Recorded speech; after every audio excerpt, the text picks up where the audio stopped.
A business empire needs decisive leadership, but also a steady hand.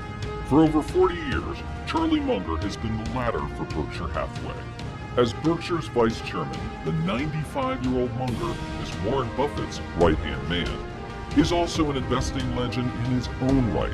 Munger ran a firm in the 1960s and 70s that scored returns of over 24% per year. He's here to talk about how to make investment decisions and life choices that help secure prosperity and longevity. This individual has managed to rank among the top investors of the 21st century, despite never having taken a single course in finance, business, accounting, or economics. He created his own strategy for profiting from the market. Munger doesn't care what other people say, he only considers the facts. Rather than following the conventional investing wisdom found in textbooks, he forged his own course to success in the market. So let's look at how to invest this year using the Munger investment method. Which strategy for investing in 2023 is the most effective? What securities would you advise? Which investment strategy should we use? Looking at his stock holdings at the moment and his previous comments on investing are for me the next best course of action. His personal portfolio is one of the two that Charlie Munger has. In addition, he only manages for stocks in the Munger family portfolio, which consists of the following 4 companies: Berkshire Hathaway, Costco, Daily Journal, and Leilu's Fund.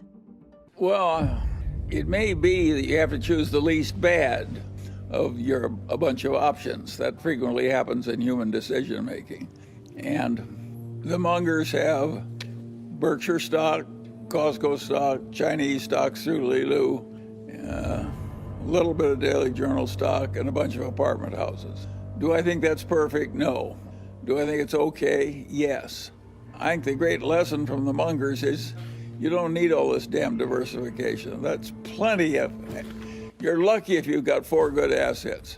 I think the finance professors and that sell the idea that perfect diversification is professional investment. If you're trying to do better than average, you're lucky if you have 4 things to buy. And to ask for 20 is really asking for egg in your beer. It's very few people can have enough brains to get 20 good investments. I think my way of thinking will work for anybody, of trying to be very rational and disciplined. So I think that much. But to flit around to various careers and go into the other fellow's professional territory and try and outdo him and do all kinds of things like that, I think will not work for most people. And so I always I'm always being visited by young men who say, I'm practicing law and I don't like it. I'd rather be a billionaire. How can I do it? And I tell them, well, I'll tell you a story. A young man goes to see Mozart. And he says, Mozart, I want to start composing symphonies.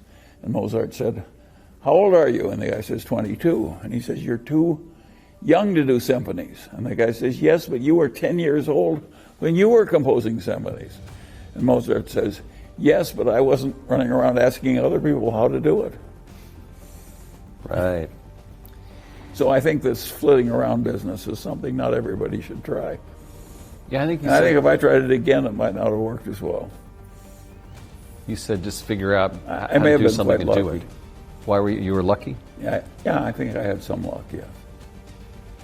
Well, but I think there's more to it than that. I mean, where were you looking? Yes, the combination of luck and skill. That's what all good records are. Right.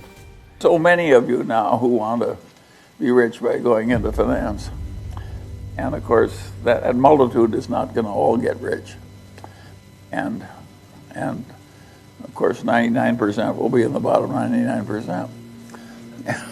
That's just the way it's going to work.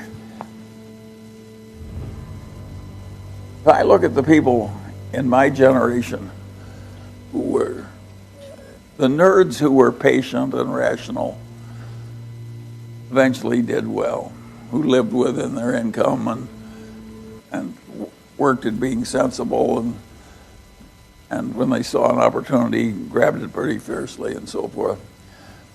And I think that'll work for the new nerds of the world. And the people who get ahead because they're star salesmen or charismatic personalities, I'm not one of those, so I don't know how to do that. So if you're not a nerd, I can't help you. And I think that the odds are that most people who try to do finance are not going to succeed. And there's a lot of wretched excess in it because easy money will always attract wretched excess. It's just the nature. It's like a bunch of animals feeding on a carcass in Africa. By the way, that's an image I chose on purpose. But no, so I don't think it's so pretty. And I don't think that modern finance is so wonderful. And in my day, a lot of the finance people were more like engineers. They were so chastened by the Great Depression and all the wretched failure that they really tried to make everything super safe. And it was a very different plodding place that the people weren't trying to get rich, they were trying to be safe. This modern world is radically different. And I'm not sure if I were starting out in your world, how well I would do. It would be a lot harder than it was to get ahead in the world the way it was when I came up. If I were you, my best advance, I think you'll be happier if you reduce your expectations than if you try and satisfy them. And by the way, I think that's generally a very good idea.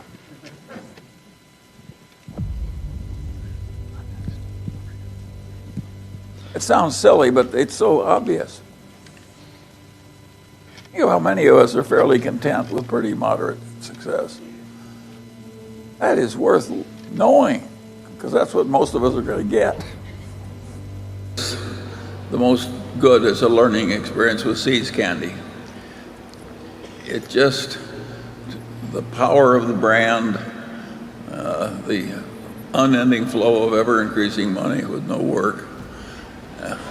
Sounds nice. It was, and I'm not sure we would have bought the Coca-Cola if we hadn't bought the C's. I think that a life properly lived is just learn all the time. And I think Berkshire's gained enormously from these investment decisions by learning through a long period. Every time you appoint a new person that's never had big capital allocation experience, it's like rolling the dice. And I think we're way better off having done it so long. But the decisions blend, and the one feature that comes through is the continuous learning. If we had not kept learning, you wouldn't even be here. You'd be alive probably, but not here.